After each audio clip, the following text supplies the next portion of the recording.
This is a video that I have made quite a few times, but it did come up in the comment forms once again. So let me have a little coffee chat with you. A very warm welcome to the channel. My name is James, and let me just explain about moving to Asia. Now, I've been in Asia for ever since 1993.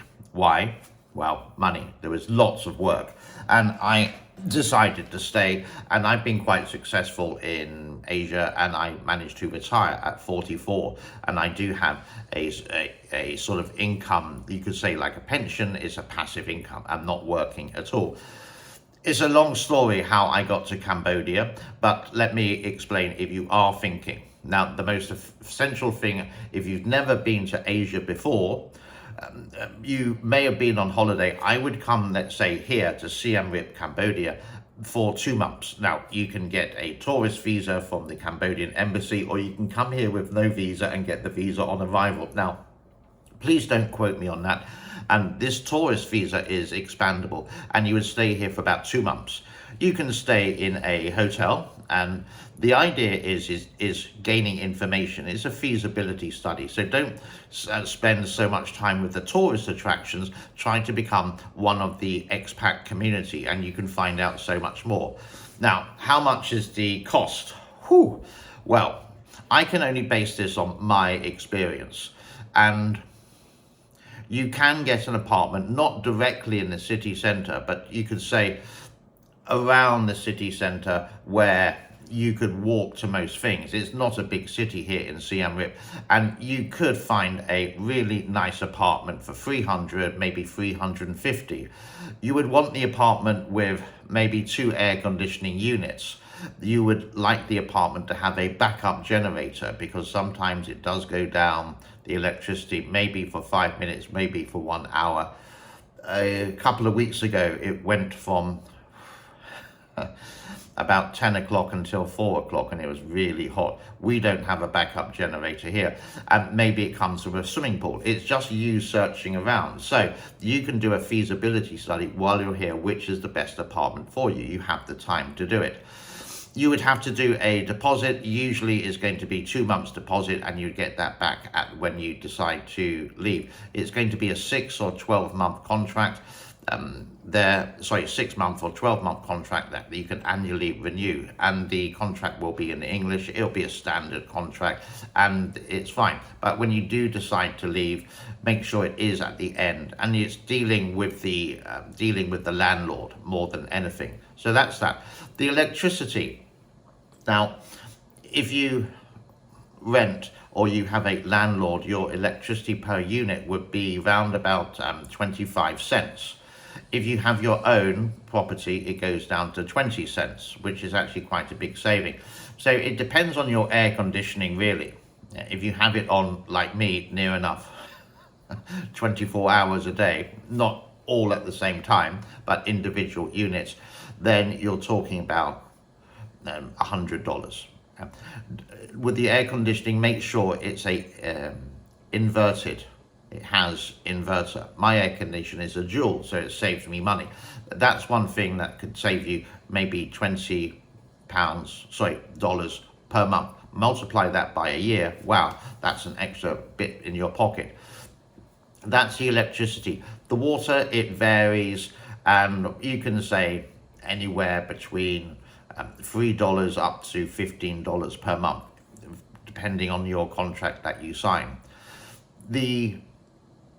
The apartment, maybe it has security. I've lived in apartments with securities and a backup generator, but no swimming pool. This was, you could say, in the suburbs of the city, but it's pretty close to the city, and I was paying 300. So my total per month was, with 2 air conditioning units, we were paying about total maybe like 400 per month. That's including the electric, and the water, we paid $15 per month as a standard flat fee. Food, again, I can only base this on our experience here. My girlfriend and I and 2 kitty cats cost about $800 per month. You may say, wow. Now, but if it's only one person living there, that's going to go down to That's going to go down to like $400. Think of it like this: breakfast, lunch, and dinner. Each one maybe cost you $3. That's going to be $10 a day. Multiply that by 30, you get up to 300 there. That's just for if you eat in a restaurant every single day, just a normal local, or some restaurants, they are local, but they do things like fish and chips for $2.50 or $3. Some are more expensive. That's that. The transportation, if you're in the actual city, you don't really need transportation. Maybe a bicycle would be fine. You don't need any kind of license, easy to use. Or you could use the pasaps or the tuk-tuk. These are the three-wheeler vehicles. And around the city, well, if you're around the city, anywhere between $1, possibly maximum of $3, depending on the load there. If you speak to expatriates who live here, when you're on your feasibility study, they will tell you this more. I've seen tuk-tuk drivers who would drive you like 2 kilometers and charge you $5. Yep, it's a lot cheaper than New York City, but the thing is, they are ripping you off with that. And if you're in that city center, do you really need a motorcycle, which is an additional expense? If it's under 125cc, you don't really need a license for it. All this, I would say, with the feasibility study, see if you can find you could say a bar or an area where the expats like to hang out. This is how you would find out, and they would tell you the cost. I'm just telling you what it's like for me here. I live in a community, so I have a community fee, which is about $140 per year. If you did rent, I think you wouldn't have to pay that, but I'm not too sure. But that includes our water as well. The visa each year. Now, here in Cambodia, you officially are meant to be over 55 years old. You go to a travel agent, and they would charge you here in Siem Reap basically $290, and then your passport goes off to Phnom Penh, and maybe 2 weeks later it will come back with a stamp for another year. It's multiple. This is a retirement visa, or related to that. It's an extension visa, to be exact. This is a retirement visa. You're meant to be over 55, but you can unofficially, maybe, I don't know how to actually say this correctly, you can be under, but you've got to show money in your bank account, and that bank account has to be a Cambodian bank. Or you got to show that you have a income, like a pension coming in maybe from a foreign country. It's not very difficult to do. The travel agent will actually organize that with you, and most travel agents will actually do this for you. My one is right in the city center. I've been using her for years. I've even booked air tickets with her, and it's sort of like a person that you trust with this, because they've done this many times for me before. That's the visa. You can go in and out of the country. The getting to the airport, you really would have to know some tuk-tuk or pasap drivers to get there. I can get there from where I live for $18, and it's about a 1 hour drive. If you get the taxi, they're sort of like charging you 35. But here's the crazy thing: from Siem Reap to the capital, Phnom Penh, which is about 330 kilometers, they will only charge you 70. So it's just to be aware, and it's just finding out that information before you take the big jump from selling everything in England or France or Germany or Canada, Australia, America, there, especially if you've never been to Asia, but you've got friends who live here, for example. Other countries, the visa systems are very different. I would say this one is one of the easiest in the world, so this is why people choose. And being a developing country, it is a hard currency coming into the country. You can actually use US dollars here. My bank account is in US dollars, and it has changed slightly in a way that if you go to an ATM now, you can only get $100 bills. You can't get 50s, you can't get 20s, you can't get 10s, you can't get 5s, and that would be in local currency. So if you gave them $100 to buy something and it came to 90, they would give you the $10 in local currency, which is fine. It's accepted. But please make sure that the bills are intact. They don't have rips, they don't have tape, because some shops won't take them. But you can go to banks and they would change them for maybe a bit of a fee. I'm not too sure because it actually never happened. Most people nowadays use a big bank here called ABA. It's very easy to set up an account there. You just need to have the right visa. So if you have like a retirement visa, then easy to set up. They will give you a bank card, and then you can set up the electronic payment system on your phone, and near enough most places will take it. You just, if you're in a restaurant, if you want to make sure, you just say ABA, and they go, yeah, ABA, then you can pay by the QR code.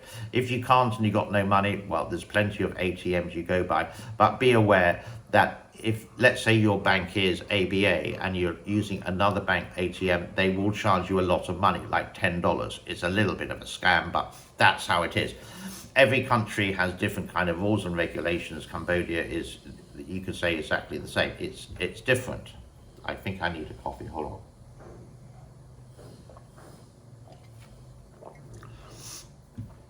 Why would you retire here? Well, it's not going to be cold. It's very friendly. It's not very expensive. If you go out, then if you don't go to the so-called tourist areas or the main attractions, here it's called Pub Street, for example, then a night out, including food for one person, and maybe you getting quite merry, $20, maybe less than that. It really up to you. When my girlfriend and I, we go out to eat quite a lot, but let's say once a month we would have a special meal in quite a nice restaurant. And for two people with two drinks, non-alcoholic drinks like Coke or soda, whatever, would usually be round about $20. You can do it a lot less. There's one restaurant that we like to go to here, and if I would have a local meal, there's one here called Lok Lak. It would cost $2.50, and maybe I'd want some French fries on that. So some McDonald's French fries, or you know what I mean, is an extra $1. And then my drink would cost, like, say, $1.25. That's sort of like a normal kind of meal. But there are some nicer meals. If you want to go to a steak restaurant, I think there's two really nice restaurants. There are 5-star hotels where they would charge you astronomical prices. Like there's one specialty restaurant in the Hyatt here, and I think it's $160 per head. Whew! Which is quite a bit of money. Would I go there? Maybe once, just for the experience, because everything's in 3D, they got colored tables, the food moves, example, I don't really know. But that's sort of like a very special occasion. It's a tourist attraction, so to speak, in that way. So, best way, moving to Asia, whether it is Cambodia, Thailand, or the Philippines, or maybe Indonesia. One place I wouldn't, some places I wouldn't actually retire in would be Malaysia, because I think they changed their visa system there, and I think you got to have something like $1 million or something incredibly high in your bank account. Don't quote me on that. Singapore is really expensive. It's the same prices as living in New York. Places like the Philippines, if you were going to retire in the Philippines, I would say Cebu. Don't go to Manila, because Cebu is really nice. You've got beaches all around. The shopping's very friendly. The people are very friendly. The food is delicious. And the taxis don't rip you off. Yeah. If you do want to drive, make sure you do have the driving license from your own country, and you would have to get it not transferred, but you'd have to get a local driving license. It makes it a lot easier. You are going to get stopped by the police, no matter what. You are. One day you will. And as long, but if you take the normal precautions here, if you're riding a motorbike, you always wear a helmet, and you make sure you have mirrors on your motorbike. If you don't, the police will stop you. If you don't have the license, you may have to pay quite a heavy fine. Years ago, my girlfriend and we were driving my motorbike. I had my helmet on. We weren't going a long distance. My girlfriend didn't. Yep, I know it's really bad. Yeah, bang me for that one. But we had to pay like a $5 fine for her not wearing a helmet. This was sort of like cash in hand, and then it's done. You will see many people who don't. Don't copy them, basically. You always wear a helmet on a motorbike, because if you do have an accident, hopefully it's going to protect your head and off the back of your neck, which can easily snap if there's in a high speed or whatever. I've never had a car or motorbike accident so far, touch wood. There's been some close calls there. Drink driving, just don't do it. I know you say, yeah, I'm in a foreign country, it's okay, the rules are relaxed. This is the thing, that it may be 2 o'clock in the morning, you just get on your motorbike, and they will stop you. If they breathe, if they smell any alcohol on you, bam, you've got a problem already. They wouldn't really have the breathalyzer. So if you are going out with your friends, don't take your own transport. Take the public transport. Take a tuk-tuk. Take a Passat, where they haven't, and then you would sit in the back. It's a lot cheaper paying $5 for a taxi ride, you could say, rather than a very heavy fine or whatever happens there. I've been out late in the evening in this city, and yeah, I have seen the police traps, can I say police sighting, and I would just drive at the correct speed limit, let's say 30, 40 in the city. They let you go because the helmet there, and I'm not driving, as you would say, a drunk person, and I'm not driving incredibly fast. It's just not worth the risk. You sort of know the philosophy that when people go on holiday, they say, yeah, it's okay, it's more easier here than the UK, it's easier than Germany, it's much easier than America, etc. It's not worth the risk there. And they may see you as a dollar trap. In Thailand, years and years ago, I was driving a Kawasaki Ninja, and I got to a police check. There were lots of Chinese there, and the Chinese were using their car license, but in Thailand, you need a car license and a motorbike license. So when they stopped me, the policeman came over with a very serious face. He said, license. So, got my wallet out. I showed them. I actually showed them my Philippine license, and this is an ASEAN license. And as I was only in Thailand for a couple of weeks, he looked at this, and it says quite clearly in English, motorbike and car. And he went, go, like that.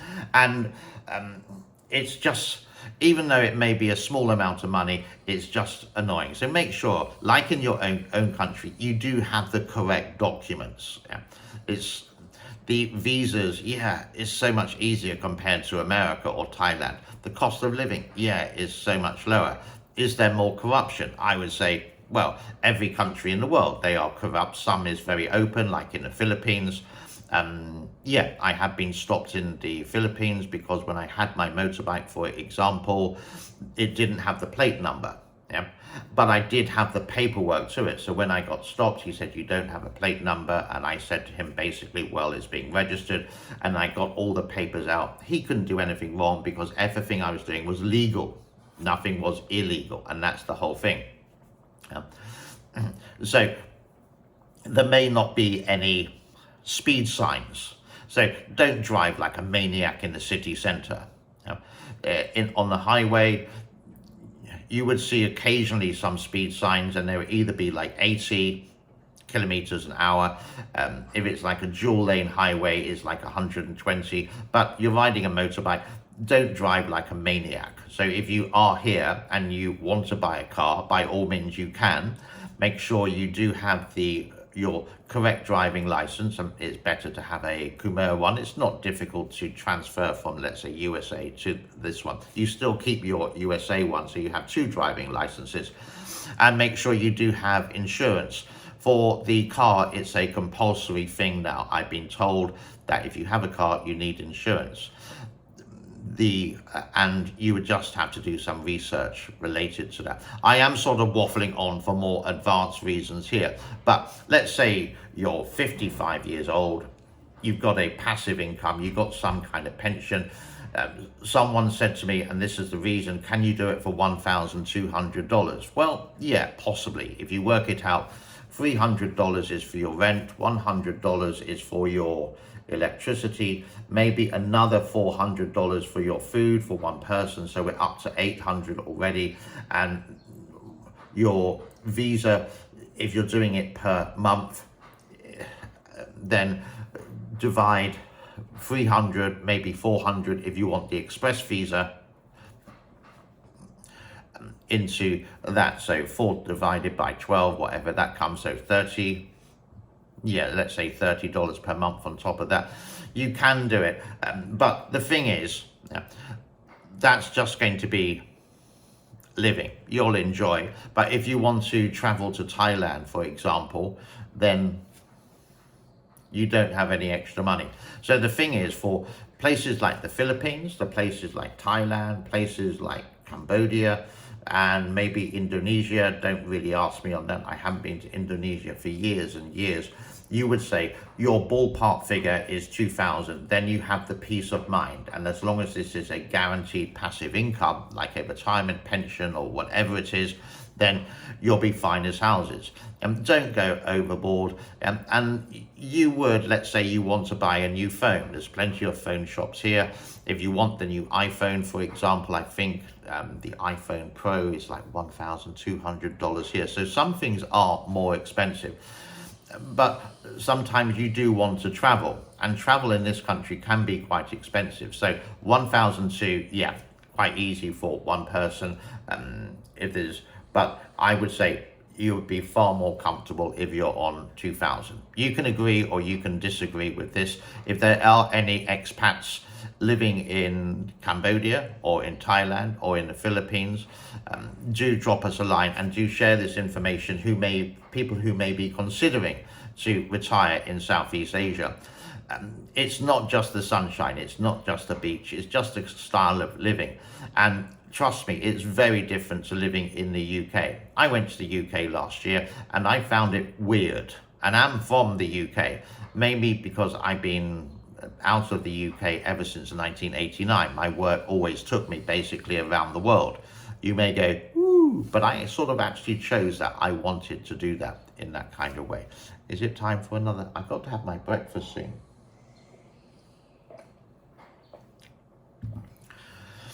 Again, message. I think that's about it. I waffled on long enough. I don't want to show any pictures or anything.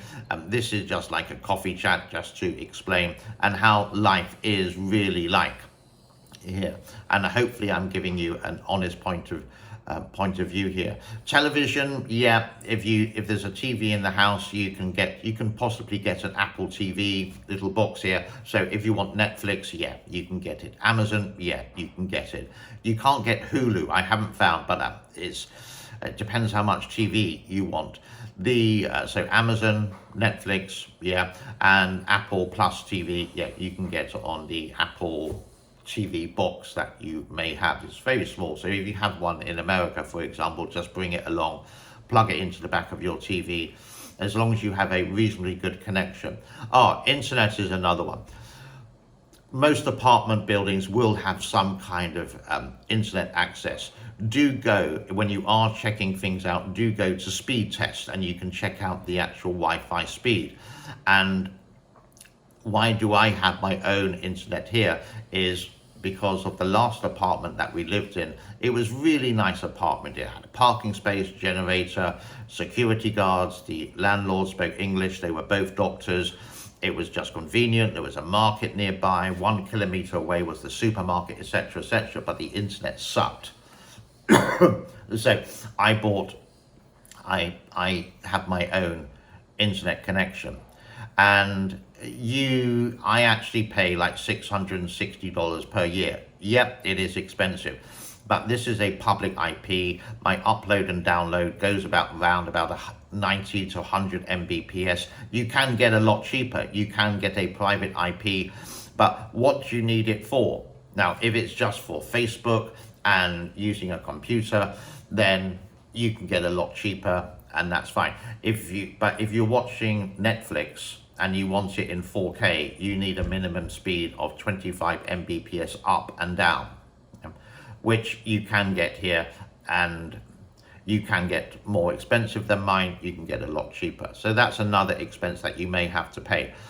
My first apartment, I think the speed was about 20, the second one was about 30, but this was on a public IP, but it was shared throughout the apartment building. So during the daytime, there was actually no problem with the internet speed, and they're fine. But nighttime, when everyone came home from work, it suddenly wasn't as stable with that. So what I would do on my iPad would be to download the movie on Netflix, for example. Then I would just Bluetooth the movie over to the TV. If you want to buy a TV here, sometimes the apartment TVs are tiny 32 inches ones. You can pick up a 40-inch TV for, depends on the quality, maybe for 400. If you want something in 4K, maybe you're starting to look at 600, but they can all go up to $1,600 to $2,000. Again, but you get a TV with your apartment. Usually you get air conditioning, you get the furniture. You just basically should, in theory, just bring a suitcase. And the landlord or the landlady should be able to speak some kind of basic English. And maybe I've been lucky, but the first two apartments, I didn't have many utilities like knife and forks and spoons. It was all provided for me. And then I started to buy my own, and I started to return the borrowed knife and forks and spoons with that. So it's a step-by-step process. If you're coming for the first year, you can do it on 1,200. I would suggest more comfortably that you would have 1,600 passive income per month. 1,600 to 2,000.